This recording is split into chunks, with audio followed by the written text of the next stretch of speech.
We have a podcast. Did you know this? It's called Love Life with Matthew Hussey, and it's really, really good, we think. We did a podcast this week based on an email that came in to podcast@matthewhussey.com from one of our listeners, and we just thought it would make a great video. Before we get into this email, which I think you're going to find fascinating, I want to let you know that we have a free guide over at moveonstrong.com. If you are someone who has had a breakup or someone go cold, someone that you're struggling to get over and you're wondering either how do I move on or how do I have the kind of high value communication that could rekindle something, if that's the right thing, and that's a big if, I talk about it in this free video over at moveonstrong.com. Go check it out now. So I'm going to read you this email because it also comes from what some might feel is an unlikely place. It's also a question that is deeply relevant to so many people, even though the details of this are somewhat unique and interesting. She says, and I won't mention her by name, even though she didn't ask for this to be kept anonymous, but I sort of felt given the nature of it, we should. This may be a bit unorthodox to be asking for advice, since I, myself, am a prominent dating coach for men, specializing in seduction and attraction. However, we all know that sometimes things are too close to home and we need an unbiased opinion. Me and this guy have been seeing each other steadily about once to twice a week for about 3.5 months. But this guy is different than your average bear. First off, he's a celebrity in his own right. In a certain sector of Hollywood, not going into detail, but he is a big, big deal. He values talented women and drive. He loves to hear all about my growing business. Things have been going very well between us, but I could tell there's something there, a blockade of sorts. And I was right. About a month ago, he confided in me all of this intense trauma he went through during the pandemic and with his last relationship. Big deal stuff. Huge. Because this guy is a big deal in his world. So his problems aren't just your typical. We had a big conversation, tears were shed, and all in all, it was a beautiful morning of us being completely vulnerable with each other. This is when I really started to fall for him. 2 weeks ago, I asked him, "What are you looking for in dating?" I clarified by saying, not that I feel any decisions need to be made now, but I will say that I'm getting in too deep for this to be a casual fling. And I asked if dating could be a possibility in the future. He said yes. We had another conversation about it last week. I wanted to know if he was seeing other girls, since I myself ended things with another guy, and I genuinely don't feel like going on other dates. He clarified, if you're asking if I'm seeing anyone else consistently, then no. I'm not, which I don't know what that means exactly. The conversation basically led to him revealing that he's been putting off the "what are we" conversation because of all the trauma and PTSD surrounding his ex and the responsibility of being a boyfriend. He says he knows it's unfair to me since I'm nothing like her, and that he promised he will start bringing up dating again in therapy. I don't want to give up on this guy, but how long do I wait? What to do during this limbo time? It's not like it's been months and months and he's still not committing, but it's also feeling like this is a barrier we either need to cross together or the place I leave him behind. I'm going to refer to this person as Lisa, and I want to say firstly to Lisa that I really like that last sentence, that sense that is this something that I should keep going with or the place I leave him behind? So I want to make 3 points about this. Number one, the non sequitur of celebrity. You'll notice that throughout this email, she keeps referring to what a big deal this person is, to what a celebrity this person is, as if that's relevant information when it comes to the core of this email. The core of the email being, my needs aren't getting met. What's really happening is she wants the safety and the security of knowing that this person actually wants to be with her for a real relationship, which is one of her core needs, and she's not getting that met. But instead of saying, hey, I've got this guy and he's not committing, and I want to know what to do 3.5 months in because he doesn't actually appear to be willing to have the conversation about what we are, she's saying, I've got this guy, and before I say anything else, let me preface this with how big of a deal this guy is. And it's almost like she's trying to sell me first on how big of a deal this guy is so that I give him leeway too. Most people aren't dating a celebrity, but you could be dating someone successful, someone extremely physically attractive, someone who has achieved a lot, someone who is renowned in their particular world, someone who has status. When we're dating someone and we keep referencing that part of them, it starts to become revealing of how much we value that part of them. And why do we value that part of them so much? Because we think that it does something for our worth.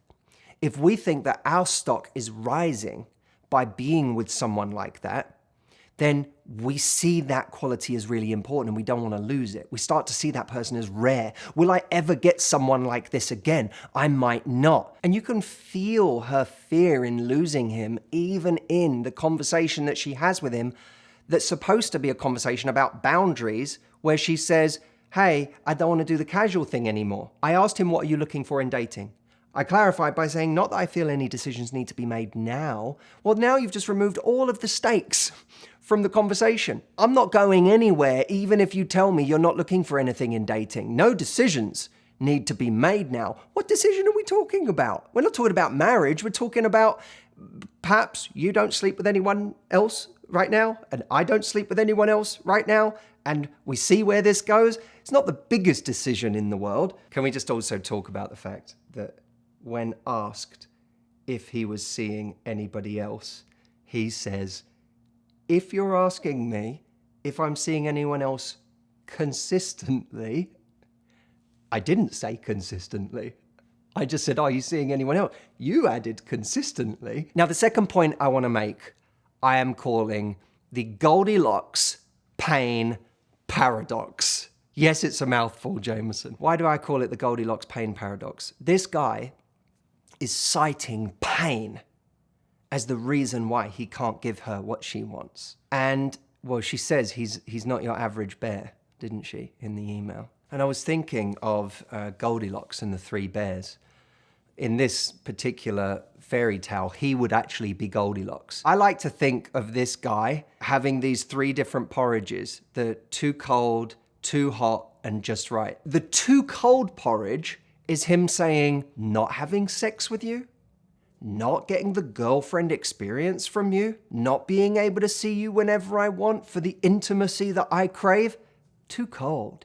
Giving you a relationship and actually investing in you and not being with anyone else, too hot. Having sex with you and seeing you when I want to see you, but not having a relationship with you. In other words, meeting all of the needs I want to meet, but not meeting the core needs that you want to meet. Just right. That is the Goldilocks Pain Paradox. I love the idea that someone has just the right amount of pain that allows them to meet all of their needs, but none of the big ones you have. I don't have enough pain that we shouldn't be having sex, but I do have a bit too much pain for us to have a relationship. That's when you have to start to suspect what someone is telling you. Now, this idea of pain brings me on to point number 3. You can either focus on their reasons or your reality.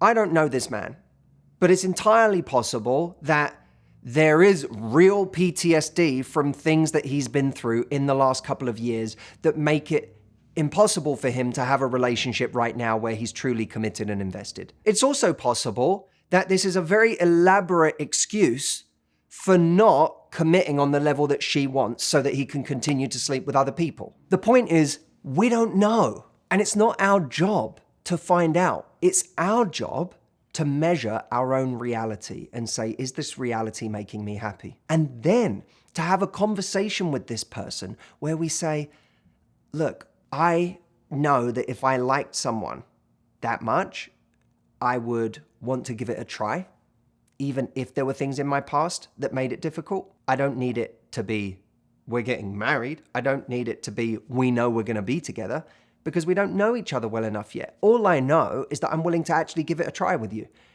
and to not be with other people right now while we see where this goes. If you're not willing to do that, that's okay, and your reasons may be valid for that. but it doesn't change my reality. My reality is that I'm with someone who's not ready for a relationship. And that means I have to take my energy and direct it elsewhere. Don't allow someone's reasons to make you forget your reality. Your actions shouldn't be based on their reasons. They should be based on your reality. And before I make my last point of this video, make sure you do go over to moveonstrong.com. If you've got someone in your life that you felt good about, and then all of a sudden, for whatever reason, it fell apart, you want to know either how to communicate in a really high value way to make that situation go somewhere, or you want to move on from that person once and for all, go over to moveonstrong.com. I've got a free video waiting there for you. Now, the last thing I want to say is to Lisa directly. Firstly, it takes massive courage. If you're in a position where you're helping and coaching other people and you're an authority figure, it takes huge vulnerability to admit that I'm struggling with something, and I commend you for that. I have the utmost compassion for what you're going through when you like someone and when you've got caught up with someone and it feels like you're not getting what you need from it. That's a painful place to be. I just want to remind you to do what's right by your happiness, not what's right by your ego.